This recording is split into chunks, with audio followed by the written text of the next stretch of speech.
Discernimiento de los espíritus. Autor Juan Bautista Scaramelli. Capítulo 9.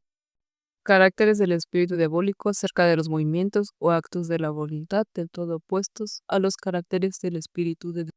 Mucho sirve, dice el santo Justiniano, para conseguir la eterna salud, no ignorar las astucias del enemigo infernal.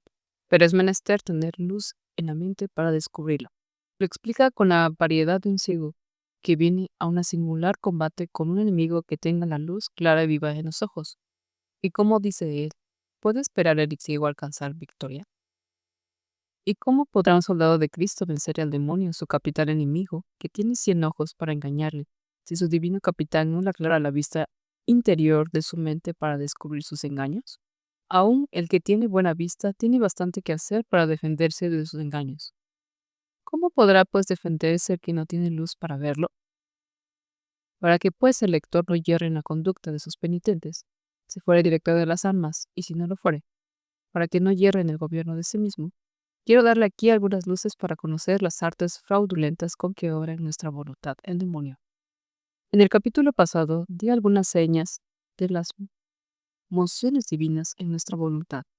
En el presente expondré otras señales de todo contrarias para conocer las mociones diabólicas en nuestra misma voluntad. De esta manera, puestas unas enfrente de las otras, serán más discernibles, como lo es lo negro puesto frente de lo blanco. El primer carácter del espíritu diabólico acerca de los actos de la voluntad es la inquietud, la turbación de alboroto, afectos del todo opuestos a la paz que Dios comunica, porque dice claramente el Crisóstomo arriba citado. Y en la realidad, si Él nos tienta abiertamente, despierta dentro de nosotros o afectos de odio, de ira, de rabia, de envidia, pasiones todas turbulentas e inquietas, o despiertan el alma deseos de placeres, de deleites, de riquezas, de honores, cosas todas que atrae con una bella apariencia, pero que no poseídas nos afligen y poseídas nos inquietan de mil maneras, como las rosas que nos arrebatan con la vista, pero cogidas con la mano nos pulsan con sus espinas. Por eso San Gregorio, explicando aquel dicho de Santo Job, dice que el demonio con el aliento de sus sugestiones enciende en nosotros el fuego de los apetitos que jamás deja sosegado el ánimo. Pero si viene el demonio escondidamente a engañarnos con buenos afectos y con pensamientos, al parecer devotos, aunque al principio cause alguna delectación, mas al fin deja siempre inquieta y turbada el alma. Antes, una de las señales que dan los santos y maestros de espíritu para conocer si las apariciones, aunque sean en figura de Cristo y de los santos, son diabólicas, es puntualmente esta: ver si al principio causan algún deleite sensible y después al fin dejan al alma con agitación y turbación. Se pueden aplicar muy bien a nuestros enemigos aquellas palabras del real profeta. Las palabras y cualquier otro engaño de los demonios entran en nuestra alma más blandamente que el aceite, pero en la realidad son dardos que finalmente la traspasan con mil inquietudes y la dejan triste y dolorida. Establezca pues el director esta máxima segura de discreción, que espíritu que inquieta, agita, turba, enturbia y mete el alma en zozobra es espíritu del demonio. El segundo carácter del espíritu diabólico es o una manifiesta soberbia o una falsa humildad, pero nunca la verdadera humildad que Dios da. Cuando el demonio viene sin máscara, siendo el padre de la soberbia, no puede levantar en nuestros corazones otros afectos que de vanagloria, de hinchazón y de complacencia soberbias, ni puede despertar en nosotros otros deseos que de honores, de gloria, de puestos, de preeminencias y de dignidades. Así dice San Gregorio.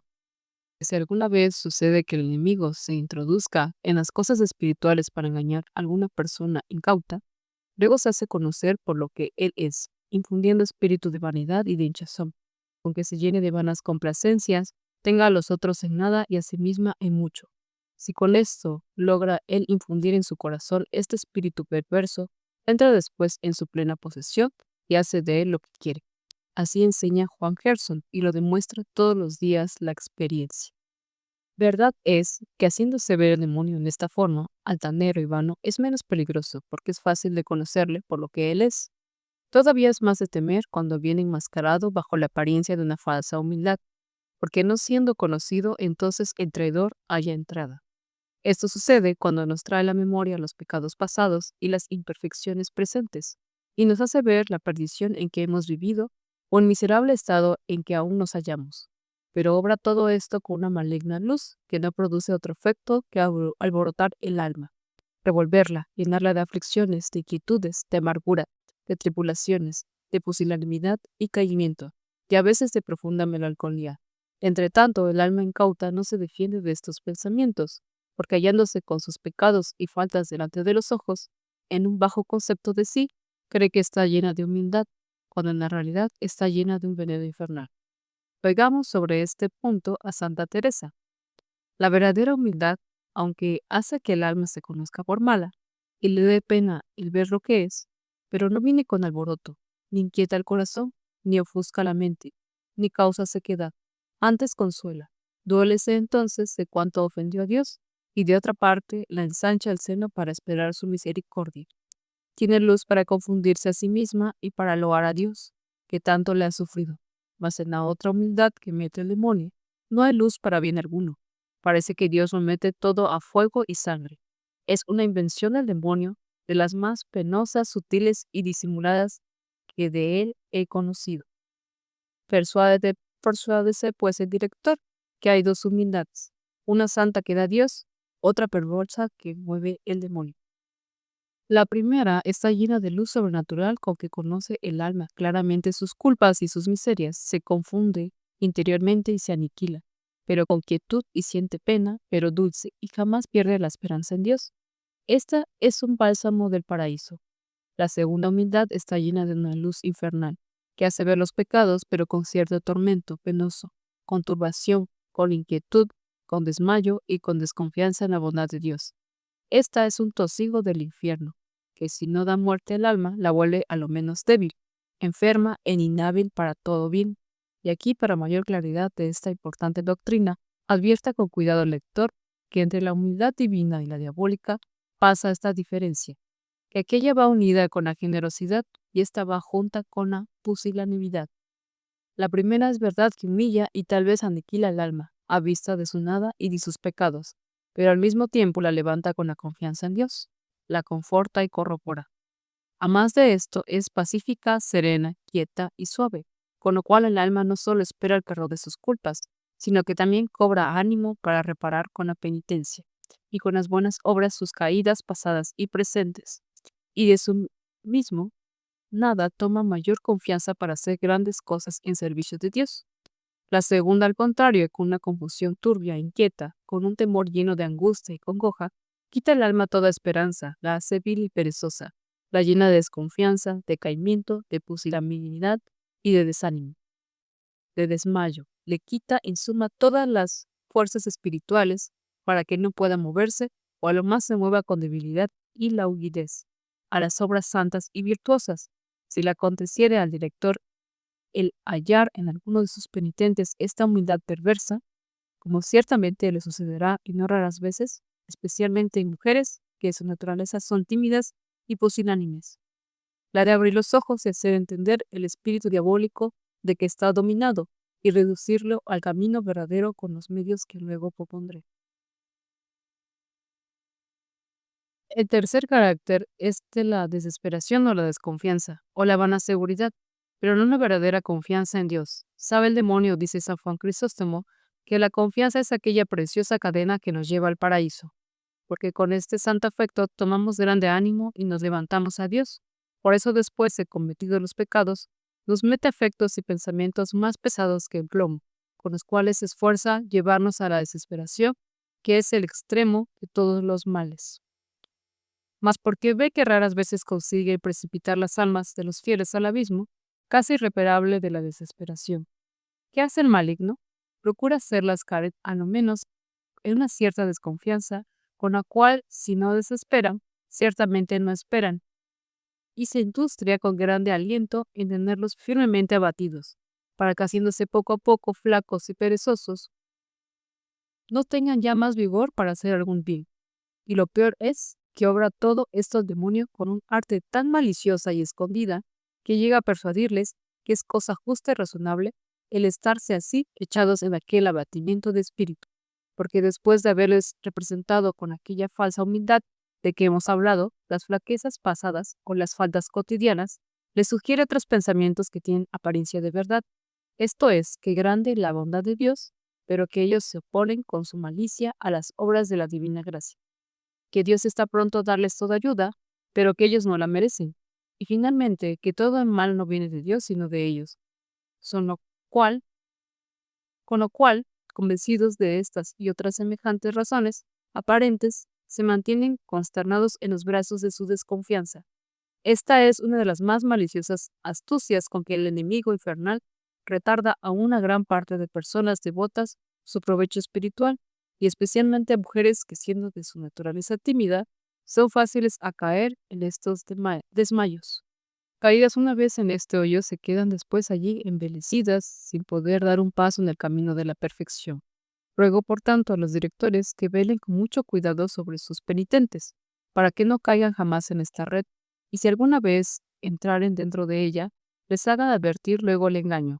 Díganles con toda franqueza que espíritu de desconfianza no es, ni puede ser espíritu de Dios, sino que siempre es espíritu diabólico. Enséñales a confundirse y humillarse con paz por sus culpas, pero a levantarse después luego a Dios con una fuerte y viva esperanza, haciendo reflexión que la divina misericordia excede con infinito exceso a la malicia y número de sus pecados. Sugiéranles algunos actos que deben hacer cuando el demonio los asalta con desconfianza y pusilanimidad, diciendo a Dios con San Pablo: Deus es qui justificat quis est qui condemnet. Dios está pronto a perdonarme, pues ¿quién podrá condenarme? O con Isaías: Dios que quiere darme su gracia está cerca de mí. ¿Quién podrá pues serme contrario con un tal defensor al lado? Mi Dios está en mi ayuda. ¿Quién podrá pues fulminar contra mi sentencia de condenación? Animado de estas tan confortivas palabras, entre después en la grande esperanza, y vaya repitiendo con Job: Aunque me quisiese el Señor muerto, yo sin embargo esperaría de vos la salud. Os he hecho muchos agravios, es verdad, pero de desconfiar de vuestra suma bondad, no lo haré jamás. Aunque me viene sobre la orilla del infierno a punto ya de caer en él, no por eso dejaría de esperar en vos. Simplemente ordénenles que continúen en repetir estos u otros semejantes actos de esperanza hasta que sientan ensanchado el corazón. Fuera de eso, para cerrar toda entrada a las sugestiones del enemigo, ayudará mucho imponerles que después de haber cometido alguna falta o pecado, se arrepientan luego y se humillen delante de Dios, y después se arrojen al seno de la divina bondad. Y aquí dilaten el corazón con una santa confianza antes que venga el demonio a apretárselo con sus viles desmayos. Hecho esto, prosigan en servir a Dios con alegría, con paz y con santa libertad. Pero se ha de advertir que todo esto que he dicho acerca del espíritu de la desesperación y de la desconfianza alcance después de hecho el pecado, como insinúa también el citado Santo Doctor. Pero antes de pecar mete el enemigo otro espíritu del todo diverso, aunque no menos pernicioso, y es el espíritu de la vana y temeraria seguridad con que hace al hombre animoso para la culpa. La representa en Dios una misericordia casi estúpida e insensata que se deja ofender impunemente, para que, engañado el pecado con esta necia persuasión, deponga todo temor y coja ánimo para arrojarse al pecado. A estos tales debe representar el director el gran peligro a que se exponen de ser abandonados de la divina misericordia. Si de una dulzura toman ocasión para ofenderla, debe decirles que la misericordia de Dios es como el mar que conduce al puerto seguro a los marineros. Si estos ayudan con las velas y los remos, pero si quisiesen estarse ociosos y con su flojedad tentar ocasionar naufragia, esperando que el mar lo hiciese todo por sí, ¿quién no ve que quedarían todos sumergidos? Así puntualmente Dios es un mar de misericordia y un océano de bondad. Si nosotros nos industriáramos haciéndonos fuerza a nosotros mismos para no caer y doliéndonos de las pasadas culpas, este mar dulcísimo nos llevará a salvamento, en el puerto de la bienaventurada eternidad. Mas si nosotros no quisiéramos ayudarnos, antes quisiéramos exponernos a manifiestos peligros de perdición, lisonjeándose de que lo que haya de hacer toda la divina misericordia, este mar suavísimo de bondad los dejará incurrir en un eterno naufragio. Y para ceñir en pocas palabras toda la presente doctrina, digo que los directores han de procurar que los penitentes esperen siempre en la bondad de Dios después de cometido el pecado y teman siempre antes de cometer. De esta manera echarán de sí el espíritu diabólico de desesperación y de desconfianza que sigue la culpa y el espíritu de una necia seguridad que la procede. El cuarto carácter es la dureza de la voluntad en rendirse a la obediencia de sus superiores. Tenemos un gran ejemplo de esta dureza en el corazón de Faraón. Le hace Dios entender por medio de su ministro Moisés que deje en libertad al pueblo de los hebreos, y él en nada se rinde a los mandamientos del ministro de Dios. Prueba Moisés de ablandar con prodigios aquel corazón duro, mas él no se dobla.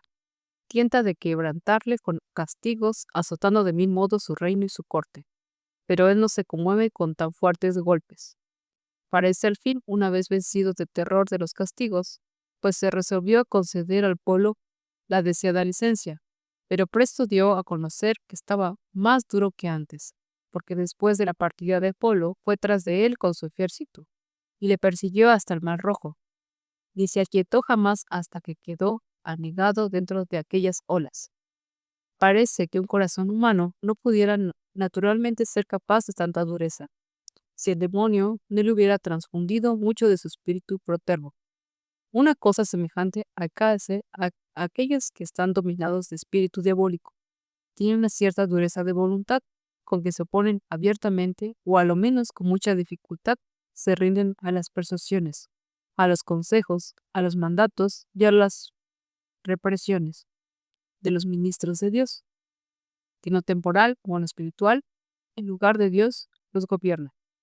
Ni se maravillará de esto el lector si hace reflexión sobre lo que dice Cornelio a Lápido, interpretando aquellas palabras de San Pablo.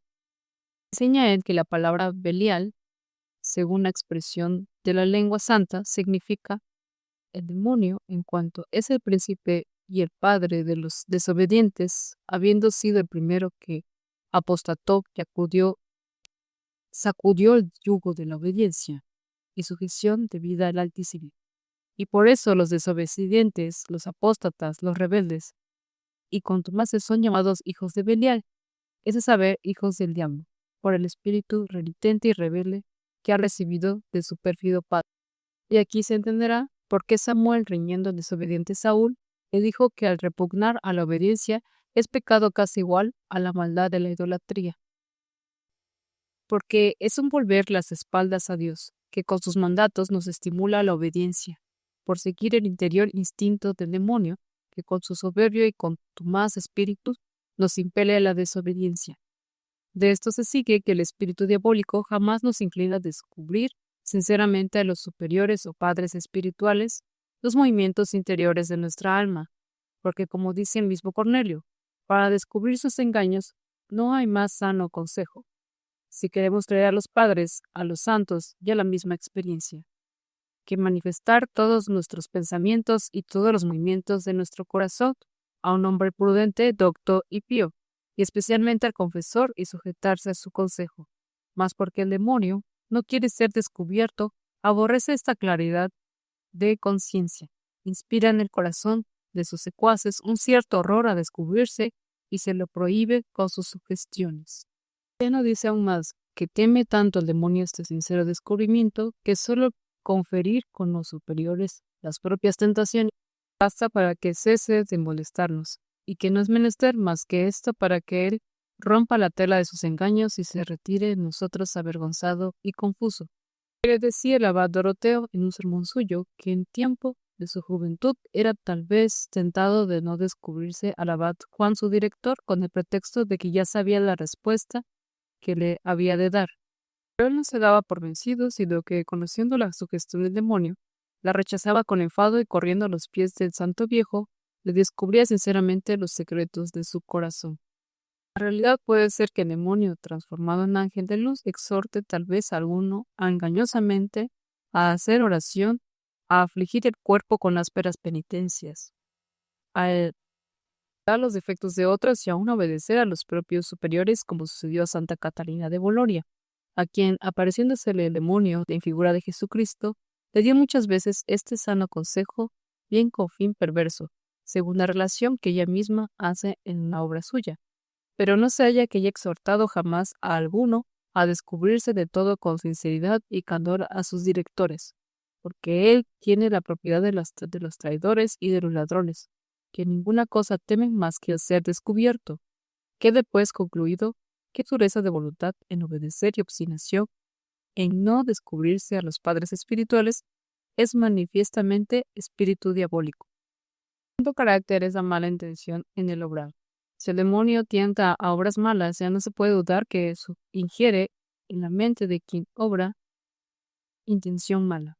Si procura corromper las obras de suyo buenas, esto lo hace sugiriendo algún perverso fin para que tenga una bella apariencia de virtud, pero sean viciosas en la sustancia.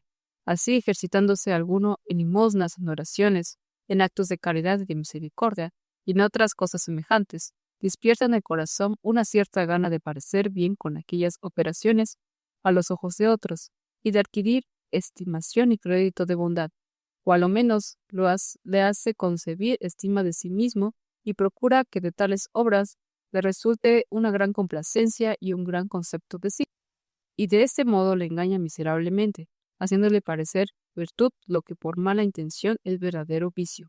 A esto quiso aludir San Gregorio explicando aquellas palabras del santo Job, donde dice que la ternilla parece hueso, y no es hueso. Así hay algunos actos viciosos que parecen rectos y virtuosos, mas por la perversidad de la intención no son tales. Debajo de semejantes actos se esconde el enemigo para engañarnos, haciendo parecer virtud lo que es verdadera culpa, y digno de premio lo que tal vez es digno de eterno castigo. Aparte enseña el mismo santo doctor que cuando el demonio no puede con su mala intención echar a perder alguna obra nuestra buena, porque Dios nos asiste con su gracia, procura lo menos que la corrompamos o la viciemos después de hecha, revolviéndola en la mente con admiración, con vanagloria, con jactancia. Así consigue que fuera de la falta presente, quedemos en otra ocasión privados de la divina asistencia en castigo de nuestra vanidad. Advierte el director que, tentado al enemigo a sus penitencias a corromper las buenas obras que hacen, sugiriéndoles fines torcidos o de vanidad o de deleite, o de algún vil interés, no les deja más por remedio contra tales tentaciones el dejar o interrumpir las dichas obras, porque esto no sería evitar, sino antes adherir a las sugestiones del demonio, el cual tiene dos miras en despertar estas viciosas intenciones, o que se dejen las obras virtuosas o que se hagan mal. Ordénenles, pues, rectificar las intenciones y sustituir a los fines bajos y defectuosos otros más nobles y perfectos de la gloria y gusto de Dios, o a lo menos de la propia salvación y perfección. Así obrará con espíritu recto y con mérito, y hará que queden burladas las tramas del infernal enemigo. Caracteres de impaciencia en los trabajos. Este punto no tiene necesidad de mucha explicación, porque todos saben que el demonio no es capaz de engendrar en nuestros ánimos sentimientos de paciencia. Antes está todo atento a despertar afectos de ira y de resentimiento. Si sucede que alguno es tocado en el honor con alguna afrenta o perseguido con murmuraciones y calumnias, entra en él su fantasía, despierta la memoria de los agravios recibidos, agrava los motivos y los aviva con una luz infernal. De suerte que una paja parezca una viga y un granillo de arena una montaña. Después se insinúa en el sentido interior y con la conmoción de los humores y de la sangre enciende la cólera, la inflama, levantan el ánimo una negra oscuridad que vaya a ofuscar la razón. Pues turbada la razón, le hace parecer justo todo resentimiento ilícito, todo transporte, e impidiéndole interiormente y concediéndole por los movimientos de la ira ya escondida, le lleva ciegamente a la venganza, y tal vez le hace correr impetuosamente a las heridas y derramamientos de sangre. ¿Veis aquí el carácter del espíritu diabólico en tiempo de ciertos trabajos que van a herir el corazón? Veámoslo en Saúl postrado al gigante Goliat. Se vuelve David glorioso llevando en la mano la cabeza cortada de su enemigo como trofeo de tan ilustre victoria. Por donde pasa van aplaudiendo los mayores, las mujeres, con alegres canciones la noble hazaña de generoso campeón, repitiendo a coros. Ofende de este canto. Toma esta ocasión el demonio de embestirlo con su turbulento espíritu contra él. La fantasía le hace parecer que todo el pueblo conspira a la gloria de David y que ya quiere exaltarlo al trono de Israel. Levanta después en el corazón un odio mortal hacia la persona de David y una suma envidia de su gloria. Agitado de este espíritu diabólico, el infeliz rey pasa a vibrar una lanza al inocente joven mientras está entretenido en cantar plácidamente en su real palacio, e intenta matar con sus propias manos al más valeroso guerrero de su reino y al héroe más benemérito de su corona. Entretanto, Jonatán, su hijo, horrorizado de tan grande barbaridad, detiene al padre, procura desvanecer de su mente tantas sombras diabólicas y de su corazón tan turbulentos afectos, con ponerle delante de los ojos las proezas de David, la salud que dio a Israel, su inocencia y valor, y con su dulce persuasión le hace volver en sí, de manera que, desterrado de él el demonio, parece totalmente trocado de lo que antes estaba y jura de no tramar jamás acechanzas a la vida del buen David, que, invadido poco después nuevamente del espíritu del demonio, vuelve a tomar sus sospechas, sus mamás, sus furias, vibra otra vez la lanza contra David para matar. Se observe si pasar más adelante en el espíritu de Saúl, que verdaderamente era diabólico, contra un enemigo inocente. ¿Cuáles son los caracteres del espíritu del demonio contra un enemigo culpable? Si los trabajos de que la persona es asaltada fueran dolores, enfermedades corporales, pérdida de hacienda, muerte de los parientes más estrechos y de los amigos más estimados, u otros males que nacen de causas necesarias, mucho más el demonio enemigo del sufrimiento la estimulará a la impaciencia, a los lamentos, a las quejas, al furor y a la desesperación. Y de estos afectos quietos se conocerá que es agitada del espíritu malvado. También de esto tenemos un ejemplo ilustre de las Sagradas Letras. Tanto Job como su mujer fueron tocados del azote de Dios, porque a ambos fue común la muerte dolorosa de los hijos, la destrucción de sus cosas, la pérdida de los ganados, la muerte de los criados y, en fin, los desastres y suma miseria en que de repente cayeron. Con todo eso, el santo Job, que poseía el espíritu recto del Señor, al aviso improvisto de tantas y tan infustas novedades, se armó de una invicta paciencia, inclinó la cabeza y se conformó con la voluntad de Dios. Aquellas santas palabras. Al contrario, la mujer que dio entrada al espíritu diabólico no solo no sufrió con paciencia aquellos infortunios, sino que comenzó a insultar con rabia infernal la misma heroica paciencia de su marido, repitiéndole a su cara aquellas impías palabras. Ve al director, en este paralelo, los diversos movimientos que hacen en el corazón humano el espíritu de Dios y el del demonio en tiempo de trabajos y calamidad. El séptimo carácter es el desconcierto de las pasiones. San Gregorio compara al demonio al lobo, que entrando en una majada alborota toda la grey. A su llegada todas las ovejas se ponen en movimiento y consternación. Cual tiembla, cual habla, cual salta y cual huye. Así el enemigo del género humano, saliendo de las cavernas del infierno, cual lobo furioso, entra en las almas y las revuelve del todo. Conmueve las pasiones, las agita, las desconcierta y las pone en tumulto. A uno inflama con la ira, a otro enciende con la lujuria, a aquel punza con la envidia y a este hincha con la soberbia. A uno estimula con avaricia y a otro burla con sus fraudes, y con esa revelación de pasiones logra el hacer gran estrago en las infelices almas. En lugar explica el santo esta conmoción de las pasiones con que el demonio pone en desconcierto y confusión las pobres almas, con varios ejemplos que tenemos en la Sagrada Escritura. En la mente de uno, dice él, insinúa el pérfido el fuego de la soberbia, y con el humo de esta pasión la ciega como hizo con Eva, a quien instigó a despreciar los mandatos del Señor. Solicita a otro con los estímulos de la envidia, como hizo con Caín, a quien indujo con las punzadas de este vicio a manchar sus manos con la sangre de su hermano. Enciende a unos el corazón con llamas de lujuria, como lo hizo con Salomón, a quien con esta pasión lo volvió idólatra de sus mujeres y de sus dioses. Conquista a otros con avaricia, como ganó a Acab, que con la codicia de la hacienda ajena le hizo reo de 2 excesos. El demonio por fin sopla en nuestros corazones con el aliento fructífero de un espíritu, hasta tanto que inflama las pasiones nocivas que lo impelan al mal.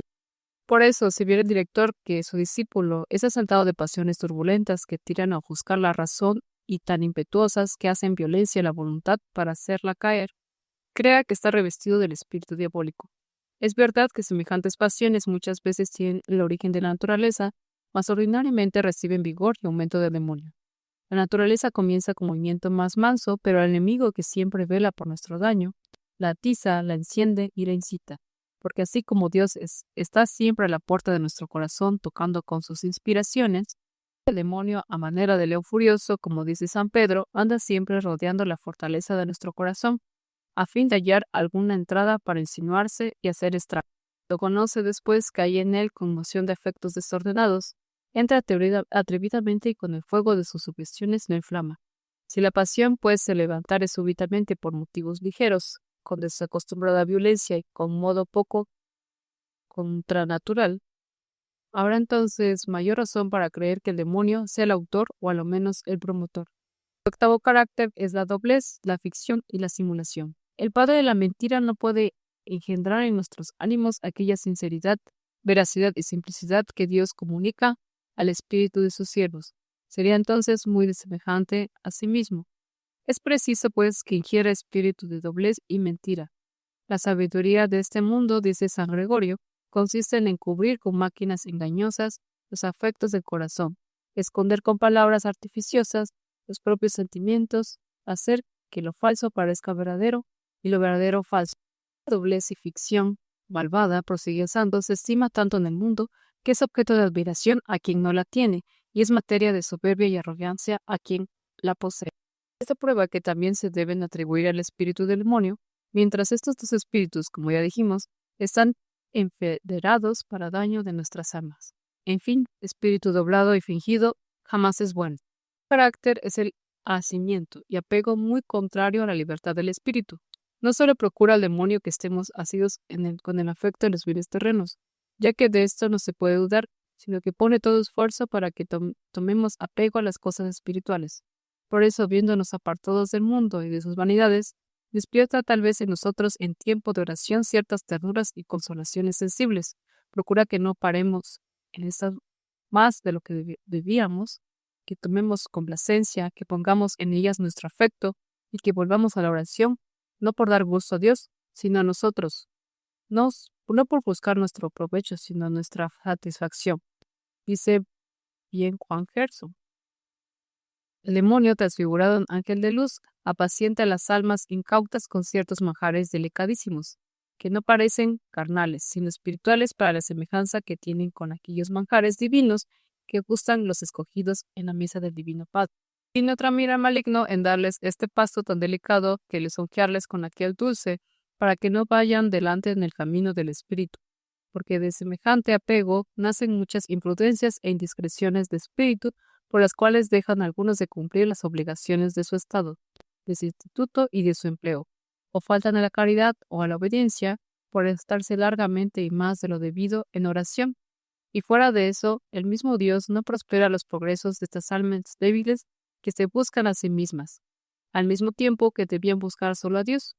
Procure pues el director tener las almas libres y desaídas de cualquier afición, porque esto ya se hacía los deleites y consuelos terrenos, o ya se hacía a los divinos.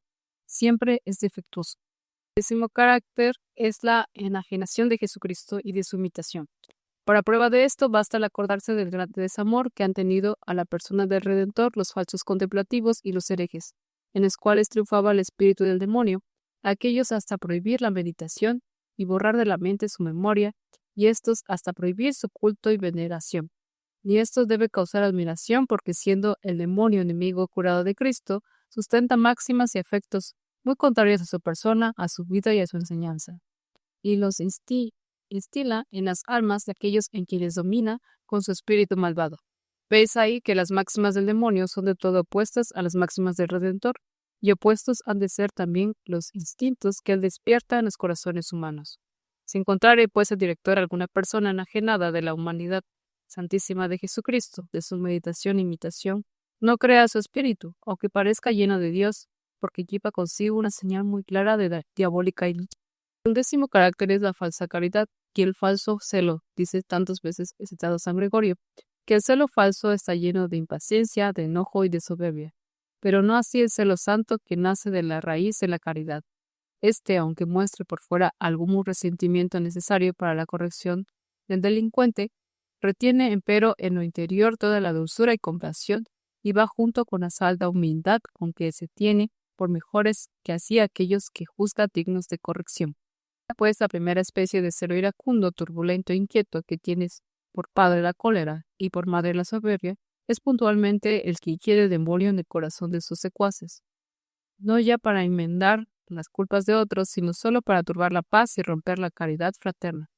Por eso, si haya de director, o en las casas privadas, o en las comunidades religiosas, alguna persona que esté dominada de este celo falso o indiscreto, porque se enciende sobradamente por los defectos de otros, va en busca de ellos por la casa, los nota, haciendo crisis, murmura a boca llena con sus domésticos, busca rigurosa justicia y es causa de muchas inquietudes y turbaciones. No le dé crédito, porque el Espíritu del Señor inclina al alma a mirarse así y no a observar las faltas de otros, antes a excusarlas en su corazón y no pudiéndolas excusar a decirlas con paz a quien gobierna con ánimo de que se ponga algún reparo y después de esto se olvida y solo se acuerda de encomendar a Dios a los culpados en sus oraciones. Vamos ahora a la práctica de lo que debe hacer el director cuando hallar en sus penitentes algunos de los caracteres diabólicos que hemos explicado. En 3 cosas ha de consistir la dirección en semejantes casos. Lo primero, hacerles entender bien la sugestión del demonio, de manera que se persuadan de que tales y tales especies, tales y tales movimientos, no son sugeridos de la naturaleza o inspirados de Dios, sino movidos del enemigo de Dios, para que, conociendo al adversario que los asalta, se armen prontamente en la defensa. Lo segundo, que se encomienden a Dios y le pidan de continuo y de corazón ayuda contra los asaltos de un enemigo tan atento y tan feroz. De otra parte, al primer ataque de la sugestión caerán por tierra, pero les ha de advertir que no deben cansarse jamás ni cesar de los ruegos, sino perseverar en ellos constantemente mientras dura la batalla infernal. Hiere la tierra con la lanza, dijo Eliseo, rey de Israel, y él la hirió solo 3 veces, y se paró. Indignado entonces el profeta, ¿qué negligencia es esta?, le dijo, ¿cuán perniciosa tu gloria? Sepas pues ahora que si hubieses golpeado la tierra 5, 6 o 7 veces, hubieras vencido del todo y destruido la Siria, tu enemiga, cuando ahora solo 3 veces la vencerás. De esta manera cualquiera que prosigue en batir y tocar con ruegos el corazón de Dios, consigue victoria cumplida de sus enemigos, mas el que se cansa, la consigue solamente imperfecta y demediada. Lo tercero, que asaltados del demonio con alguno de los pensamientos o emociones internas que hemos dicho, hacen prontamente con desprecio o con actos contrarios según la diversa calidad de los impulsos malos. De otra manera, siendo lentos, perezosos y débiles en la resistencia, les sucederá el quedar perdidos con mucho daño de su espíritu. Enseñe pues el director a sus discípulos esta prontitud en pisar la cabeza de la serpiente infernal, con una súbita resistencia y con vivo recurso a Dios, siempre que Él se insinúa en sus sentimientos o en sus corazones por medio de sus malvados estímulos. La divina voluntad hemos finalizado este capítulo, rogando al Espíritu Santo nos ilumine la inteligencia para comprender la lectura. Que nuestra Madre la Virgen María les otorgue la gracia de la perseverancia para continuar con el siguiente capítulo. Bendiciones en la divina voluntad, paz y bien.